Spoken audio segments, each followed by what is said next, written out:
Welcome back students of grade 8 in the session of social science political science के अंदर अभी तक हमने जो पार्ट किया आज कंक्लूडिंग पार्ट है, खत्म हो जाएगा आज lesson. But before I complete the lesson let us just take a recap what we have studied till date and what we are going to study ahead. अभी तक हमने parliamentary form of government, president form of government, parliamentary form of government क्यों India ने choose किया. Then we have studied about the houses of parliament, that is Lok Sabha, उसका composition, उसका qualification, उसका terms, okay, who is a presiding officer. उसके next Rajya Sabha का भी similarly किया. Then we came upon the president. अब प्रेसिडेंट के बाद हम लास्ट पार्ट पे हैं functions of parliament. Whole parliament, Rajya Sabha, Lok Sabha और प्रेसिडेंट सबका मिला के क्या फंक्शन बनता है, that we are going to see today. The parliament plays significant role in our country. Parliament का बहुत ही सिग्निफिकेंट रोल है in our country. Let us first start with selecting the executives. मैं बता दूं our parliament, our government is divided into three organs: legislative, executive and judiciary. Three हमारा जो layer है, पैरेलल लेयर है, that is one of the organ of our parliament. ये federalism जब lesson आएगा हमारा in grade 10th तब तुम्हें पता चलेगा कि what exactly the three layers are there. उसके बाद वर्टिकली एंड हॉरिजॉन्टली कौन से लेयर है, चेक एंड बैलेंस लेयर कौन सा है, that will come to know in the senior classes. But till today what you have to learn and what is there important for your 8th grade is the functions of parliament. Parliament क्या है ये पता चल गया. अब उसके functions क्या है वो पढ़ते पता. Selecting the executives. Selecting the executive government from among themselves is an important function of member of Lok Sabha. अब यहाँ क्लियर कट बताया गया members of Lok Sabha. Legislative are all elected member और executive वो member है जो select किया जाता है लोकसभा के members में से. Legislative are all members. all member मतलब Lok Sabha, Rajya Sabha plus the president, ये सारे ही पार्लियामेंट के members are called as legislatives. He is the head. उसकी बात छोड़ो और ये दोनों की बात करो.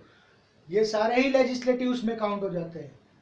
पर एग्जीक्यूटिव कौन है? The members who will be elected from Lok Sabha. Rajya Sabha का कहीं नाम नहीं दिया है.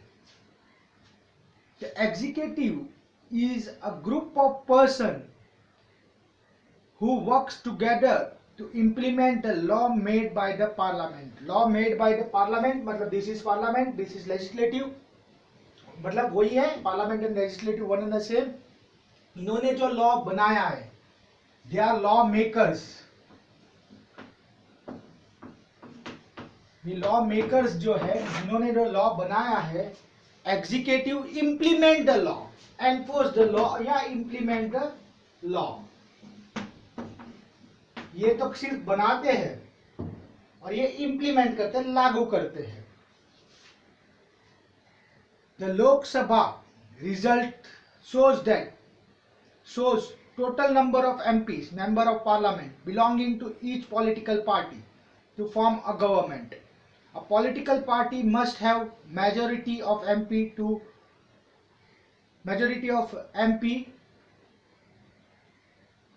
in the Lok Sabha. For example, as we know, the present Lok Sabha has 542 MPs. To have a majority of a party should have at least 273, above half of the total number of seats. अब यह बताया गया है कि who are executives.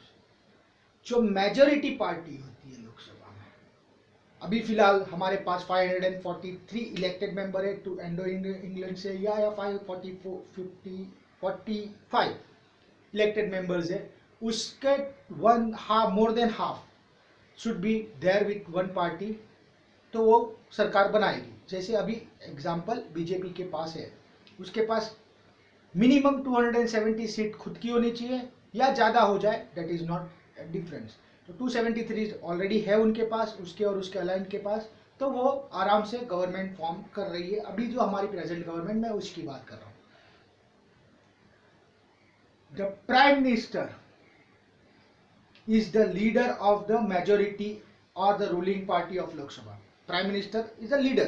वो भी elected person है, but he is a leader. 283 या 300 है ना, अप्रॉक्स फिगर में बताता हूँ।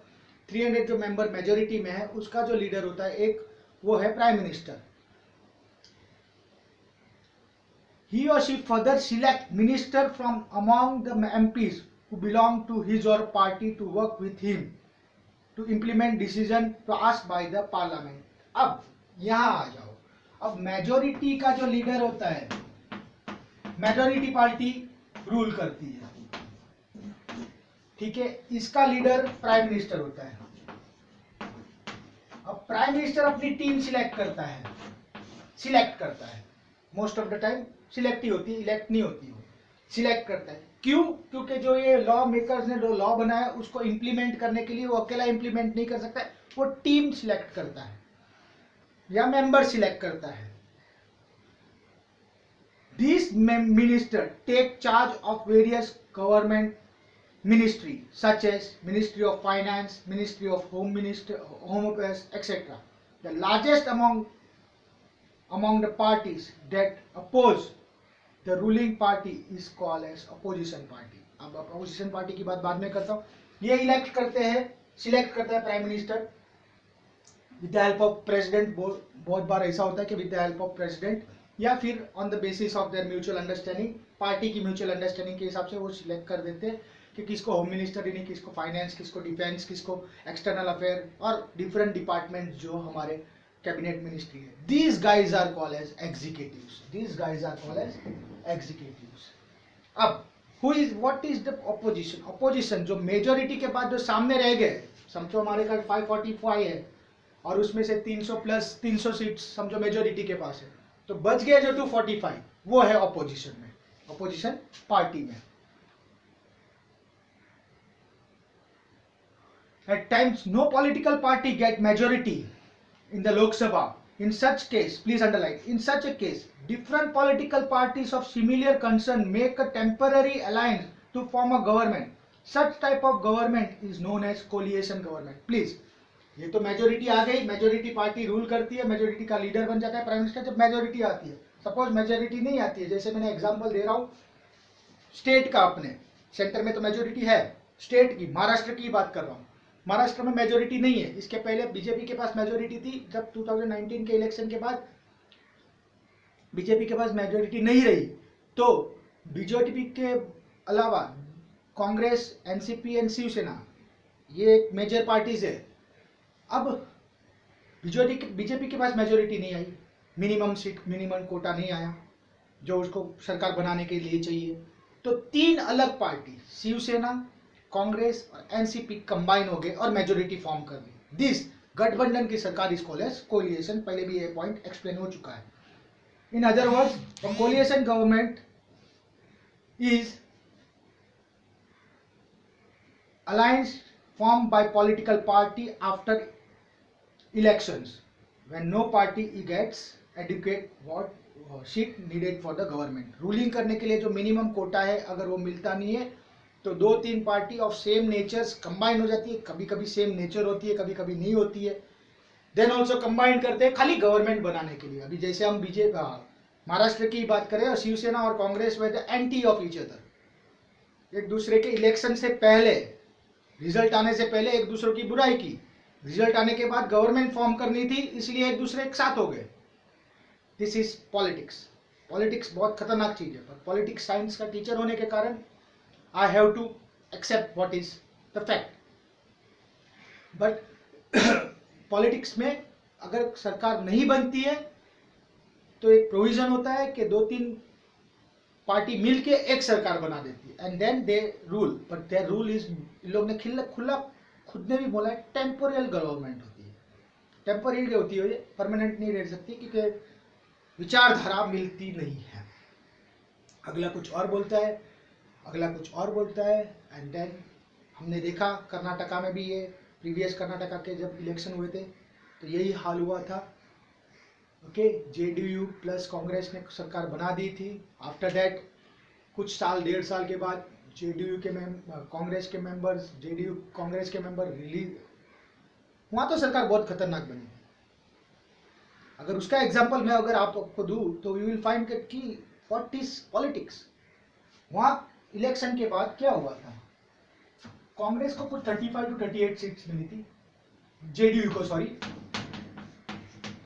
कांग्रेस को कुछ 75 सीट्स मिली थी और बीजेपी को अलोन 104 सीट मिली थी। पर ये दोनों इकट्ठे हो गए, ये दोनों इकट्ठे हो गए तो ये मेजोरिटी में आ गए कि 113 सीट हो गई इनकी। अब जब ये मेजोरिटी है, माइनॉरिटी में चले गए, जबकि इलेक्शन का रिजल्ट में ये सबसे ज्यादा मेजोरिटी में थी। पर ये दोनों इकट्ठे हो गए तो माइनॉरिटी में चलेगी, ये वाले माइनॉरिटी में चले गए। जब ये माइनॉरिटी में चले गई, सरकार इन्होंने फॉर्म की। 1.5 साल के बाद पता चला कांग्रेस के कुछ मेंबर्स हट गए और वो बीजेपी को ज्वाइन कर लिया। कांग्रेस के 12 मेंबर हटे थे, कुछ नहीं 12। तो 12 मेंबर हटते ही कांग्रेस के हट गए, तो ये कांग्रेस कितने पे आके अटक गई, 63 पे। और यहाँ -12 कर दिए तो इसका टोटल कितना हो गया, 101। अब ये 101 हो गए, ये 104 हो गए, ये अपने आप मेजोरिटी में आ गई, ये सरकार बना के बैठी है। This is what is called as coalition का झमेला।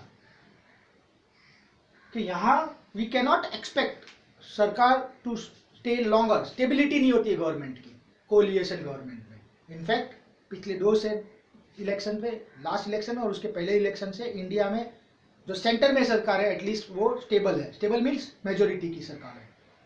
स्टेबल का मेरा मतलब किसी पार्टी को फेवर करना नहीं है, it's just because of majority सरकार। Next, control and guide the government. अब parliament control and guide the government. The parliament exercise control over the minister and their work through various means such as questions. Question rounds होते हैं parliament का जब session होता है, control and guide करते। Control मतलब वो पूछते हैं कि भाई अच्छा होम मिनिस्टर तूने इस, for example health minister, this particular pandemic situation है, अभी जो कोरोना वायरस का प्रॉब्लम है, कोविड-19 का प्रॉब्लम है, तूने क्या क्या स्टेप्स उठाए हैं ईच एंड एवरी स्टेट्स के लिए। This are the questions which they raise, mostly opposition raise करती है और उसका answer he has to give the answer. तो control and guide, check and balance होता है उनका power. Next, the parliament while in session begins with the question hours. जब session start होता है सबसे पहले क्वेश्चन आवर्स होते हैं। A member of parliament can ask question for any minister about his department. Through this question, the member keep check on the functioning of the various department by asking question. The government is alert. Asking question. The government is alert to its shortcomings. तो parliamentary में सबसे पहला question round होता है। Question round में ही opposition वाले mostly होते हैं जो क्वेश्चन पुट करते हैं कि भाई तूने इस सिचुएशन में, जैसे राइट नाउ जो हेल्थ मिनिस्टर डॉक्टर हर्षवर्धन है उसको क्वेश्चन पुट किया जा सकता है कि भाई तूने इस कोविड सिचुएशन में क्या क्या स्टेप्स लिए and what are the precautions, और ये हैज टू आंसरेबल। और अगर उसमें कोई लूप्स नजर आती है तो गवर्नमेंट बिकम अलर्ट कि हमें ये शॉर्टकमिंग है, हमें ये डिमेरिट है, उसको हमें हटाना है। तो this is good way. But हमारे इंडिया में कुछ पॉइंट ऐसे होते हैं कि जो भी मेजोरिटी की सरकार डिसीजन लेती है, अपोजिशन को उसको अगेंस्ट जाना ही होता है, चाहे कुछ भी हो डिसीजन, चाहे वो अच्छा भी हो चाहे वो बुरा भी हो। तो this is called as dirty politics which should be avoided, and this is only problem which we are facing right now. The prime minister and his minister are responsible to the parliament for their work. The Lok Sabha on can remove them by passing a no confidence motion. अगर prime minister और उसकी team ढंग की काम नहीं करती है तो लोकसभा उसको रिमूव कर सकता है। मींस मेजोरिटी से माइनॉरिटी में अगर कन्वर्ट हो जाती है तो they have to resign, they are no more the part of parliament. Part of parliament हो गया but no more the part of government which is ruling. तो इस तरह से they are control and check. Third, control over the government finance. Parliament का हक है। Money bill, Lok Sabha जो भी एग्जीक्यूटिव्स है वो है लोकसभा के मेंबर, जो भी लेजिस्लेटिव है वो पूरे पार्लियामेंट के मेंबर। प्लीज ये चीज को ध्यान रखना, जो भी एग्जीक्यूटिव है वो लोकसभा के मेंबर है, सिर्फ राज्यसभा के नहीं। The parliament controls the income and expenditure of the government. The government receives amount through various taxes. It spends this money on various welfare programs for the people. The income and the expenditure are shown in the budget that is prepared every year by the government. This budget is approved by the parliament. Thus, without the parliament sanction, the government can neither impose any tax or can spend any amount. Very important thing. Parliament का decision, भले वो law maker का जो decision होगा वो final होगा, मतलब पूरे parliament is a law maker. तो अगर कोई मनी बिल है टोटल, मतलब बजट की बात आती है, फाइनेंस की बात आती है, अगर कोई टैक्स इंपोज करना है या कोई अमाउंट स्पेंड करना है बिगर अमाउंट, तो पार्लियामेंट का अप्रूवल चाहिए और वो 2/3 मेजोरिटी से पास हो जाना चाहिए। Then it can be tax increase भी किया जा सकता है या कोई भी डिसीजन लिया जा सकता है। तो वो डिसीजन जो है अगर पार्लियामेंट सैंक्शन नहीं करती तो उसको होल्ड पे डाल दिया जाता है। पर जब most of the time India में अभी जो है कोई भी फाइनेंशियल डिसीजन लिया जाता है और ये हर साल बजट पेश किया जाता है, फाइनेंस मिनिस्टर बजट पेश किया, प्रेजेंट द फाइनेंस मिनिस्टर है सीतारमन, और वो सीतारमन हर मतलब अभी रिसेंटली कोविड के टाइम पे भी she has given a bumper offers to the people for the relief, monetary relief to the people, और ये जब दिया तो उसके लिए अप्रूवल किया होगा, पर अप्रूवल करने के लिए 2/3 मेजोरिटी चाहिए। अब यहां अपोजिशन क्यों प्ले नहीं कर सकती? जब प्योर मेजोरिटी होती है, सारे बीजेपी के 300 लोग बीजेपी और 300 500 550 में से 300 अगर बोल रहे हैं कि हाँ अप्रूव करना है तो अप्रूव करना ही पड़ेगा, उसमें वो नो नहीं कर सकते। अपोजिशन क्वेश्चन जरूर कर सकते हैं, पूछ सकते हैं, फिर वोटिंग करते हैं, वोटिंग में मेजोरिटी में आ जाते हैं तो नेचुरली वो बिल पास हो जाता है। तो वही चीज हो रही है कि अभी सारे जो बिल्स हमारे अभी फिलहाल आर्टिकल 37 की बात करें या आर्टिकल 371 की बात करें, तो ये सब जो पास हो गए हैं, this are all because that people were in majority, मतलब सरकार जो है अभी फिलहाल रूलिंग पार्टी जो है मेजोरिटी में, और सारे बिल पास हो जाते हैं। अपोजिशन उसको अगेंस्ट करती है, ऐसा नहीं कि उसको अगेंस्ट नहीं करती, अगेंस्ट करती है, but they don't have majority vote. उसको डिसकंटिन्यू करने के लिए तुम मेजोरिटी प्रूव करो, 2/3 प्रूव करो पार्लियामेंट, और 2/3 प्रूव नहीं कर पाते तो पास हो जाता है उसी तरह से। बट ये रूल है कि उसको बिना पार्लियामेंट के सैंक्शन के तुम लागू नहीं कर सकते। Next, provide information to people and the government through question. MPs provide information to the people about the working of the government. The government also knows the opinion of the people through their representative in the parliament. The government gets valuable feedback through minister of the parliament. Up, government gives information to people and collect information to people. तो ये कौन collect करता है? Government खुद तो नहीं आती है। Mister Modi does not come over here to over places, visit करके एक एक आदमी को पूछता नहीं क्या भाई तेरी प्रॉब्लम क्या है। उसके लिए तुम्हारे एरिया के MPs जो है आर रिस्पॉन्सिबल फॉर दैट। हमारे एरिया के MP है वो रिस्पॉन्सिबल हमारे एरिया के, हमारी ग्रीवेंसेस, हमारे दुख, हमारे दर्द उनको बताने हैं, वो आगे जाके गवर्नमेंट को बताते हैं। और जब वो हमारे दुख और दर्द गवर्नमेंट को पता चलता है कि ये एक्चुअली मेजोरिटी के लोगों के दुख और दर्द है, तब उसके कोई एक्शन किया जाता है। ऐसा नहीं कि मेरे अकेले का कोई दुख है और उसके वजह से गवर्नमेंट पूरा लॉ एंड ऑर्डर चेंज कर देगी। नो, जब majority of people in India, ये पार्लियामेंट की बात हो रही है इसलिए मैं इंडिया को ले रहा हूँ। Remove high officers. Next, the parliament can impeach and remove the president of India and the vice president of India. It can also recommended the removal of judge of the Supreme Court and the High Court. The topmost officers है, head of the country, second head of the country, president, vice president, head of the Supreme Court, chief justice, head of the High Court, इनको सबको parliament can remove by passing 2/3 of majority. मतलब 75% vote, 100 लोग बैठे हैं parliament में और 75 लोग बोल देते हैं कि भाई नहीं उसको हटाना है तो हटाना पड़ेगा, चाहे वो बहुत ही बढ़िया आदमी क्यों ना हो। या बहुत ही घटिया आदमी क्यों ना हो, दोनों केसेस ले लेता हूँ, then also you have to pass. And naturally this बड़ी बड़ी पोजीशन पे होते हैं, ऑल टॉप मोस्ट पीपल होते हैं, well educated, well knowledgeable, and then also they can be removed if 2/3 majority is passed in the parliament. Amend the constitution. अभी जो मैंने बोली article 371, which is called as amendment of the constitution. The parliament can amend the constitution. Please यहाँ word तुम्हें amend ही लिखना है, parliament cannot change the constitution. अगर technically बात करते हो चेंज एंड अमेंड में कोई ज़्यादा डिफरेंस नहीं आता है अगर सिनोनिम्स की बात करें तो, बट देन ऑल्सो जब कॉन्स्टिट्यूशन की बात आती है तो it can be just amend, it can not change. मतलब कॉन्स्टिट्यूशन में कुछ प्लस या माइनस कर सकते हो, जो है उसको हटा नहीं सकते हो। Of India generally amendment to the constitution requires 2/3 of majority. हर जगह पे 2/3 ऑफ मेजोरिटी से कॉन्स्टिट्यूशन में कोई अमेंडमेंट करना है कि for example status of Jammu and Kashmir extend into UT, from the state to UT लेके आए तो उसके लिए अमेंडमेंट करना है, तो वहाँ पार्लियामेंट चाहिए। अब पार्लियामेंट चाहिए इसका मतलब लोकसभा राज्यसभा दोनों चाहिए। खाली मनी बिल के लिए वी नीड लोकसभा, बाकी सब अमेंडमेंट के लिए लोकसभा राज्यसभा दोनों चाहिए। लॉ मेकिंग बॉडी है because they are the makers. Last point है law making is the most important function of the parliament. It makes law on the variety of subjects that are under the judiciary of the central government. We study this. तो law making body है, जो भी centre list आती है, जो भी centre के power है उसके अंदर जितने भी लॉ मेकिंग पार्ट है वो पार्लियामेंट बनाती है एंड उसको जनरल पब्लिक को फॉलो करना पड़ता है।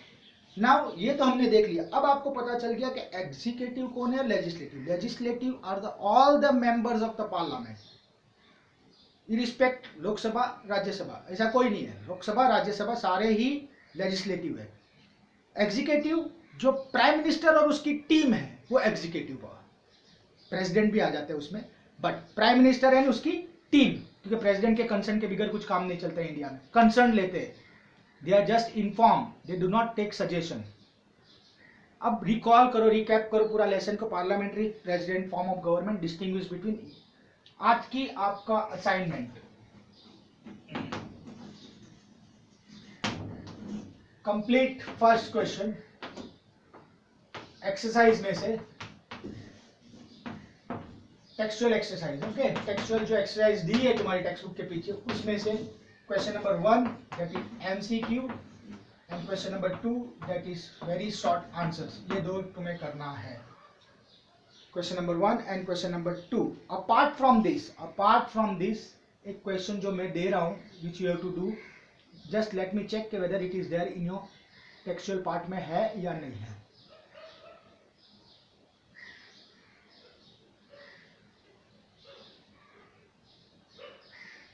नहीं है तो you have to write one more question. Give at least 3 points of difference. Question का लैंग्वेज चेंज किया मैंने, difference between parliamentary form and presidential form.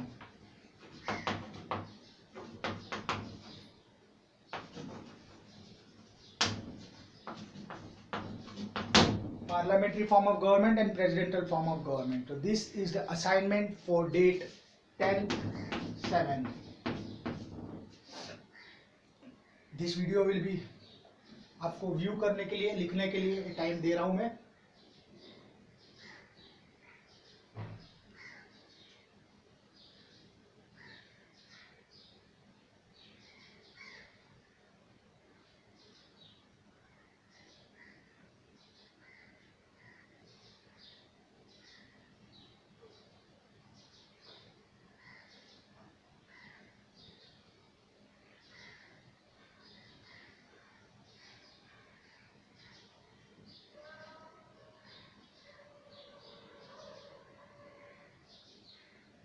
That's it.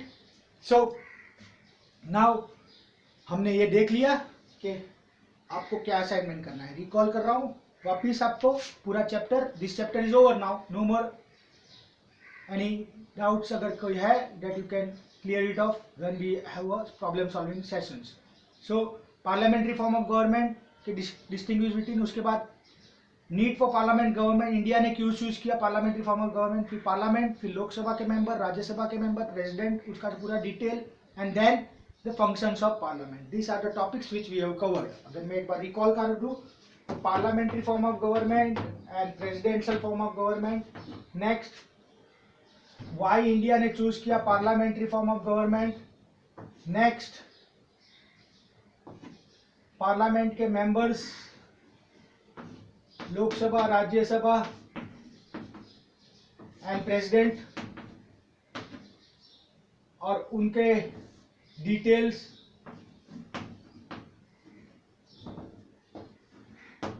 Then functions of parliament.